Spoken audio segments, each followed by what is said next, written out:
Axis mutual fund में अपनी SIP को स्टार्ट करने के लिए आपको सबसे पहले एक्सिस म्यूचुअल फंड ऐप को ओपन कर लेना है। अगर दोस्तों आप लोगों ने इस ऐप में अभी तक रजिस्ट्रेशन नहीं किया है तो उसका दोस्तों मैं ऑलरेडी वीडियो बना चुका हूँ।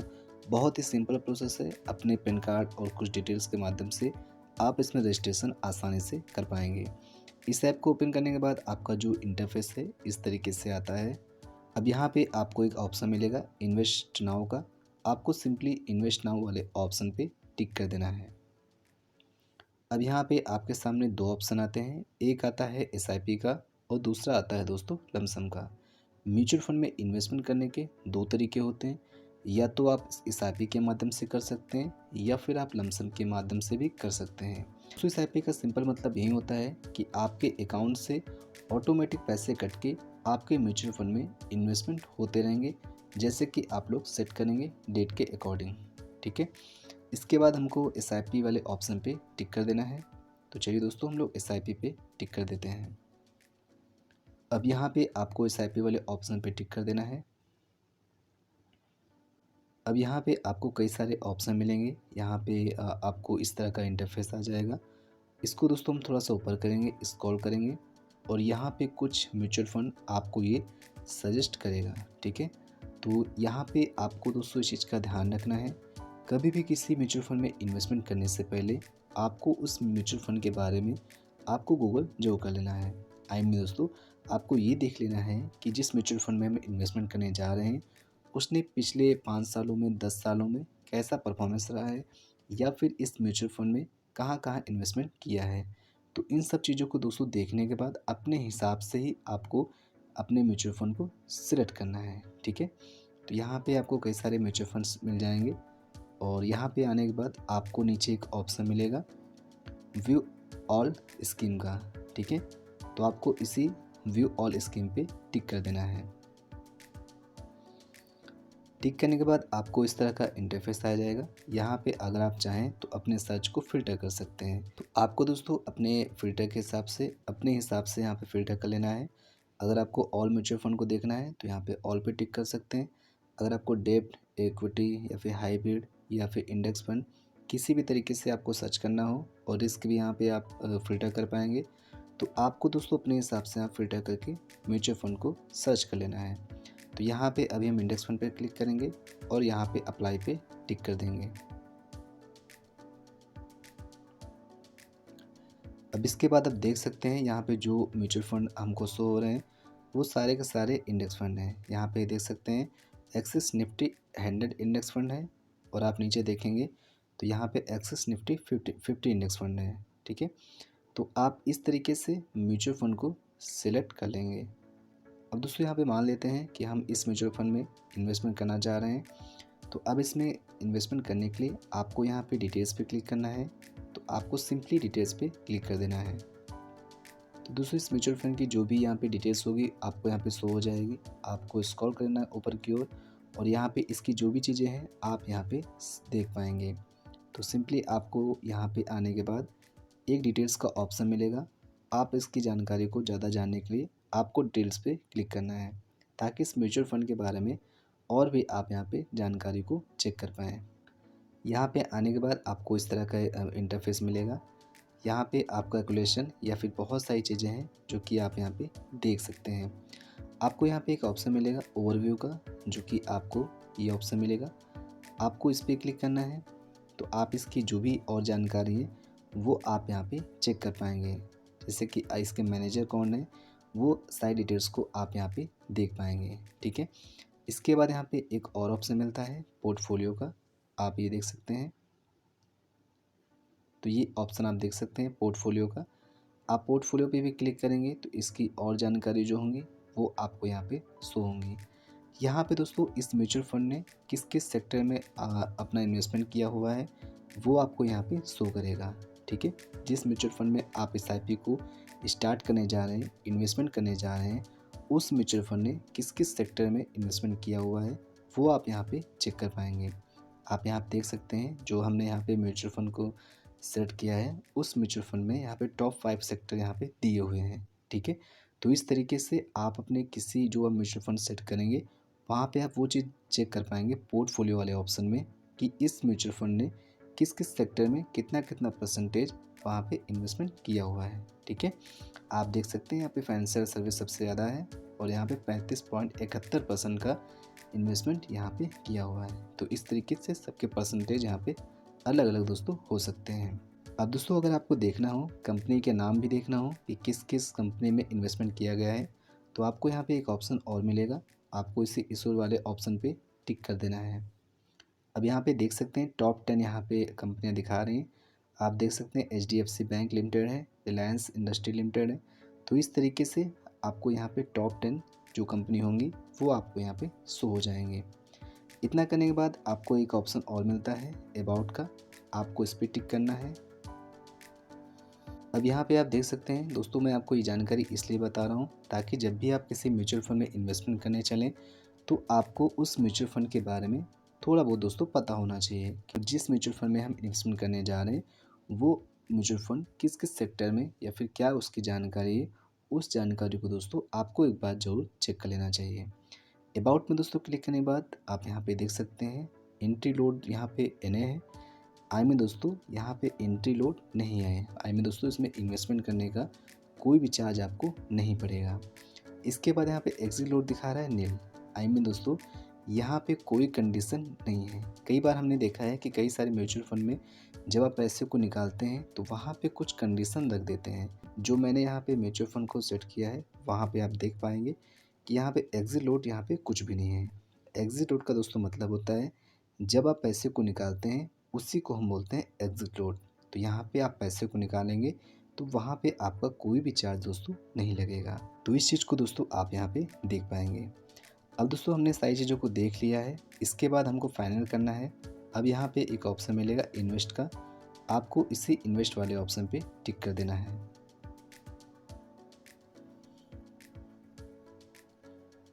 अब आपके सामने इस तरह का इंटरफेस आ जाएगा और यहाँ पे आपको एक बार अपने जो भी चीज़ें हैं उनको आपको कंफर्म कर लेना है। अब यहाँ पे दोस्तों ये 5,000 रुपये ऑटोमेटिक पहले से लिखा हुआ है, तो हम यहाँ पे अमाउंट को कम कर सकते हैं। ठीक है, आपको दोस्तों जितना भी SIP में इन्वेस्टमेंट करना हो वो आप अपने हिसाब से यहाँ पे लिख सकते हैं। सपोज़ यहाँ पे मैंने 100 रुपये मिनिमम SIP आप कर सकते हैं। आप देख सकते हैं यहाँ पे लिखा हुआ है कि आप इसमें जो SIP स्टार्ट कर सकते हैं वो मिनिमम 100 रुपये से स्टार्टिंग कर पाएंगे। ठीक है, तो आपका दोस्तों 100 रुपये से लेके आपका जितना मन हो आप यहाँ पे कर पाएंगे। तो यहाँ पे मैं 100 रुपये डाल देता हूँ। एक ऑप्शन होगा डे ऑफ इंस्टॉलमेंट का। आई मीन दोस्तों आपकी जो SIP है 100 रुपया जो आप ये लगाएंगे, ये आप अपने बैंक अकाउंट से किस डेट को आप कटवा के अपने म्यूचुअल फंड में इन्वेस्टमेंट कराना चाहते हैं, ये डेट दोस्तों वो होगी। ठीक है, ये जो डेट आप दोस्तों सेट करेंगे उस डेट को आपके अकाउंट से पैसे कट के आपके म्यूचुअल फंड आई मीन जो भी आप यहाँ पे म्यूचुअल फंड स्कीम सेट करेंगे उसमें दोस्तों इन्वेस्टमेंट हो जाएगा। तो यहाँ पे आपको अपनी डेट को सेलेक्ट करने के लिए आपको यहाँ पे ऑप्शन दिया होगा, आपको इस पर क्लिक करना है। अब यहाँ पे आप जो भी डेट रखना चाहते हैं अपने हिसाब से आप दोस्तों यहाँ पे रख पाएंगे।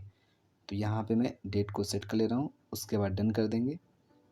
इसके बाद दोस्तों थोड़ा सा और ऊपर की स्क्रॉल करेंगे, यहाँ पे एक ऑप्शन मिलेगा फ्रिक्वेंसी का। आमीन दोस्तों आपकी जो SIP है वो आप फ्रिक्वेंसी क्या रखना चाहते हैं। अगर आप डेली कटवाना चाहते हैं अपने पैसे को आई मीन डेली इन्वेस्टमेंट करना चाहते हैं तो आप डेली भी कर सकते हैं। आप मंथली करना चाहें मंथली भी कर सकते हैं, वीकली करना चाहें वीकली भी कर सकते हैं। वीकली दोस्तों हफ्ते में एक बार। ठीक है, आई मीन दोस्तों अगर आप डेली करेंगे यहाँ पे तो आपका जो ये पैसा है 100 रुपये डेली आपके अकाउंट से कट जाएगा और आपके म्यूचुअल फंड स्कीम में इन्वेस्टमेंट हो जाएगा। मंथली करेंगे तो आपका पैसा मंथ में सिर्फ एक बार कटेगा। ठीक है, इसके बाद अगर आप वीकली करेंगे तो सप्ताह में आपका पैसा जो है एक बार कटेगा। तो हम यहाँ पे मंथली सेट कर लेंगे। ठीक है, और दोस्तों आप अपने हिसाब से सेट करना चाहें तो कर सकते हैं। यहाँ पे अपने मंथली सेट किया है ताकि दोस्तों हमारा जो पैसा है ये 100 रुपये महीने में सिर्फ एक बार ही कटेगा। इसके बाद यहाँ पे SIP अनटिल लिख के आ रहा है, यहाँ पे ऑटोमेटिक यहाँ पे कैंसिल लिखा हुआ है। तो यहाँ पे इस ऑप्शन का दोस्तों मतलब ये है कि आपकी जो भी इन्वेस्टमेंट है वो तब तक चलती रहेगी जब तक आप अपनी इस SIP को कैंसिल नहीं कर देंगे। अगर इस ऑप्शन को चेंज करना हो तो यहाँ पे आएंगे और इस पर क्लिक करेंगे और यहाँ पे नंबर ऑफ इंस्टॉलमेंट आप यहाँ पे टिक करेंगे, अप्लाई करेंगे। लेकिन यहाँ पे हम ऑप्शन में जाएंगे और कैंसिल ही सेट करने देंगे।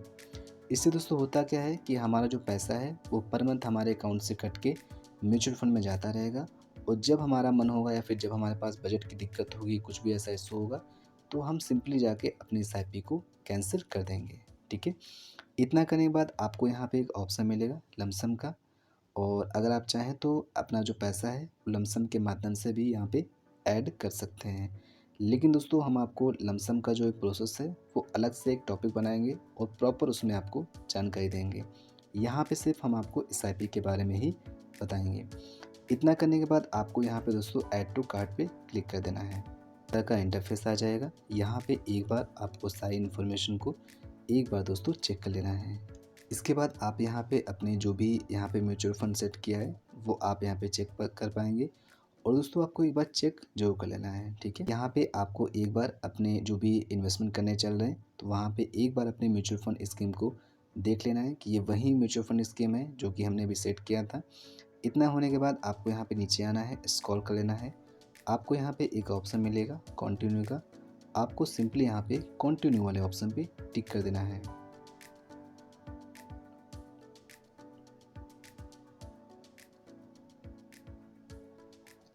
अब आपके सामने दोस्तों इस तरह का इंटरफेस आ जाएगा और यहाँ पे लिखे आएंगे कई सारे ऑप्शन। अगर आप चाहते हैं अपने इस अमाउंट को अभी पे करना तो यहाँ पे आई want to pay my first instalment right away. अगर आप अभी पे करना चाहते हैं तुरंत तो आप इस पर टिक करके अपने इस फर्स्ट इंस्टॉलमेंट को अभी के अभी पे कर सकते हैं। ठीक है, अगर आपको यहाँ पे ऑटो पे लगाना है तो यहाँ पे ऊपर के स्क्रॉल करेंगे। पेमेंट करने के दोस्तों यहाँ पे कई सारे ऑप्शन आपको मिलेंगे। अब आपको यहीं पे दोस्तों थोड़ा सा दोस्तों ध्यान देना है। अगर आप चाहें अपनी एसआईपी को नेट बैंकिंग के थ्रू लगा सकते हैं, ई मैंडेट के थ्रू लगा सकते हैं, या फिर यूपीआई ऑटो पे के थ्रू भी लगा पाएंगे। ठीक है, अब यहाँ पे नेट बैंकिंग पे हम क्लिक करेंगे। अगर आप चाहते हैं नेट बैंकिंग के थ्रू लगाना तो आप नेट बैंकिंग के थ्रू यहाँ पे लगा सकते हैं। इसके बाद मैंडेट यहाँ पे है, आप मैंडेट के थ्रू भी यहाँ पे लगा सकते हैं। अगर आपको यूपीआई ऑटो पे के हिसाब से लगाना है तो वो भी आप यहाँ पे लगा पाएंगे। ठीक है, और अगर आप दोस्तों यूपीआई ऑटो पे के हिसाब से लगा रहे हैं तो यहाँ पे आपका जो भी अकाउंट होगा वो आपको यहाँ पे शो होगा।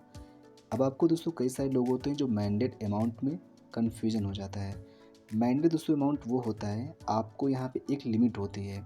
मान लीजिए आपने 1 लाख, 2 लाख या फिर 50,000 या फिर 1 लाख आपने डाल दिया, तो इसका दोस्तों मतलब ये नहीं होता है कि आपके अकाउंट से इतने पैसे कट जाएंगे। ठीक है, इसका मतलब दोस्तों ये नहीं होता है। इसका मतलब होता है कि आपके एसआईपी का जो अमाउंट होगा इससे ऊपर नहीं कटेगा। इसके बाद यहाँ पे मैंडेट की एक्सपायरी डेट भी आप डाल सकते हैं अगर आप इसके थ्रू पे करना चाह रहे हैं। तो यहाँ पे हम मैंडेट के थ्रू यहाँ पे अपनी एसआईपी को स्टार्ट करेंगे। तो आपको यहाँ पे मैंडेट पे क्लिक करना है।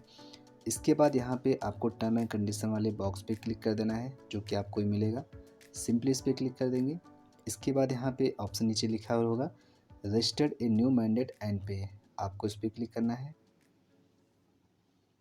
अब यहाँ पे आपके मोबाइल नंबर पे ओटीपी जाएगा और आपको उस ओटीपी को यहाँ पे फिलअप कर देना है।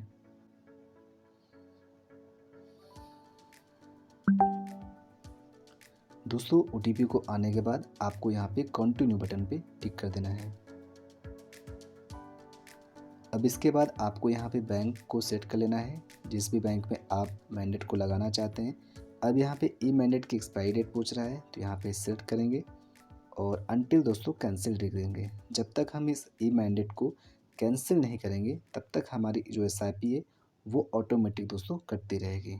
ठीक है, ई मैंडेट का दोस्तों मतलब ये होता है, अगर हम सिंपल भाषा में बोलें, ये दोस्तों एक तरीके से परमिशन होती है एसआईपी को ऑटो पेमेंट करने के लिए। हम डेट भी सेट कर सकते हैं और अगर आप चाहें तो अनटिल कैंसल्ड भी यहाँ पे लिख सकते हैं। आपने ई मैंडेट को कभी भी दोस्तों कैंसिल भी कर पाएंगे। ठीक है, अब यहाँ पे हम डेट ही रहने देते हैं।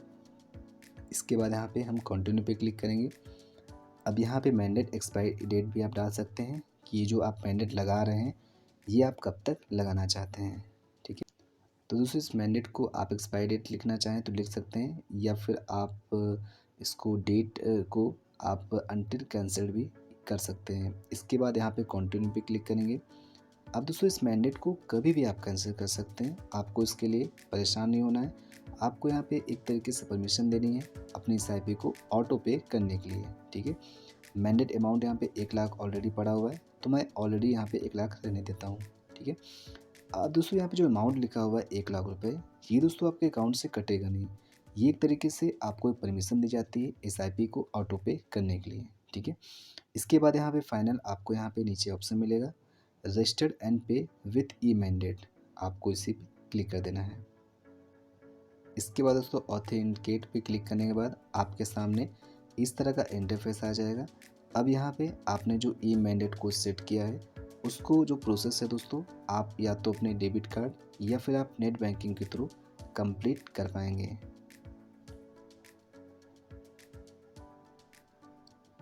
अब इसके बाद दोस्तों आपके सामने इस तरह का इंटरफेस आ जाएगा। इसके बाद यहाँ पे ऑथेंटिकेट कर देंगे। इसके बाद यहाँ पे कंटिन्यू पे टिक कर देंगे। अब यहाँ पे आपके सामने इस तरह का इंटरफेस आ जाएगा। ये दोस्तों ई मैंडेट का एक प्रोसेस होता है जो कि ऑटोमेटिक पेमेंट के लिए एक परमिशन के रूप में दिया जाता है। अब यहाँ पे इस तरह का इंटरफेस आने के बाद आपको यहाँ पे प्रोसीड वाले ऑप्शन पे टिक कर देना है। अब यहाँ पे आपको थोड़ा सा वेट करना है, आपका जो प्रोसेस है वो धीरे धीरे कंप्लीट हो जाएगा। यहाँ पे आपका जो भी मोबाइल नंबर होगा उस पर OTP जाएगा और उस OTP को आपको यहाँ पे फिलअप कर देना है। अब दोस्तों यहाँ पे मैंने OTP को डाल दिया है। इसके बाद आपको यहाँ पे कन्फर्म वाले बटन पे टिक करना है। अब यहाँ पे आपको अपने डेबिट कार्ड को यहाँ पे सेट कर लेना है। सेट करने के बाद आपको यहाँ पे कन्फर्म पे टिक कर देना है। अब इसके बाद यहाँ पे आपको कार्ड होल्डर का नेम, वैलिडिटी एक्सपायरी, पिन और inter text and show image पे क्लिक करके आपको यहाँ पे प्रोसीड वाले ऑप्शन पे टिक कर देना है। अब दोस्तों यहाँ पे मैंने मैंडेट का तरीका आप सभी को बता दिया है। आप चाहें तो दोस्तों नेट बैंकिंग के थ्रू भी अपनी एसआईपी को स्टार्ट कर पाएंगे। अब हम तरीका यहाँ पे बताएंगे दोस्तों आप सभी को। अगर आप ये दोनों चीज़ें नहीं करना चाहते हैं, ना ई मैंडेट करना चाहते हैं, ना तो नेट बैंकिंग करना चाहते हैं, तो आपको यहाँ पे तीसरा ऑप्शन यूज़ करना है UPI ऑटो पे, ठीक है। इस तरीके के हिसाब से भी आप अपना जो एसआईपी है वो स्टार्ट कर पाएंगे। UPI ऑटो पे यहाँ पे ऑलरेडी सिलेक्ट है। यहाँ पे आपका बैंक का नेम, आपके बैंक अकाउंट का नंबर आ जाएगा और मैंडेट अमाउंट को आप यहाँ पे डाल सकते हैं। मैंडेट एक्सपायरी डेट को भी यहाँ पे लिख सकते हैं। ये दोस्तों एक तरीके से परमिशन होती है आपकी एसआईपी को ऑटो पे करने की, ठीक है। इतना करने के बाद आपको यहाँ पे बॉक्स पे क्लिक कर देना है। टर्म एंड कंडीशन वाले बॉक्स पे यहाँ पे टिक कर देंगे। इसके बाद ऊपर की ओर स्क्रॉल करेंगे, यहाँ पे रजिस्टर्ड UPI मैंडेट एंड पे क्लिक करेंगे। अब यहाँ पे आपके मोबाइल नंबर पे OTP जाएगा, आपको यहाँ पे फिलअप कर देना है। OTP दोस्तों फिलअप करने के बाद आपको यहाँ पे कंटिन्यू बटन पे टिक कर देना है। अब यहाँ पे कॉन्टैक्ट डिटेल्स में आपको अपना मोबाइल नंबर डाल देना है। इसके बाद आपको यहाँ पे यूजिंग UPI पे क्लिक कर देना है और यहाँ पे आपका जो भी UPI ID हो या फिर जो भी आपका मोबाइल नंबर हो वो आपको यहाँ पे फिलअप कर देना है। अब दोस्तों यहाँ पे मैंने अपने UPI ID को डाल दिया है। अब दोस्तों यहाँ पे मैंने आपको UPI ऑटो पे भी बता दिया है, मैंडेट भी बता दिया है और नेट बैंकिंग भी दोस्तों आप कर पाएंगे, ठीक है। तो यहाँ पे इन तीनों तरीके के माध्यम से कोई भी एक तरीका आप अपना सकते हैं और आप दोस्तों इसी तरीके से अपनी एसआईपी को स्टार्ट कर सकते हैं। अब दोस्तों इस प्रोसेस में आगे का प्रोसेस कुछ सिक्योरिटी रीजन कारण मैं नहीं दिखा पाया, लेकिन दोस्तों आप इसी तरीके से अपना प्रोसेस कर सकते हैं। अगर आपको आगे कोई दिक्कत आती है, कोई भी इशू होता है, कोई भी आपको दिक्कत महसूस होती है, तो आप दोस्तों बेफिक्र होकर कमेंट बॉक्स में लिख सकते हैं और मैं आपके कमेंट का उत्तर जरूर दूंगा। थैंक्स फॉर दोस्तों, बाय बाय।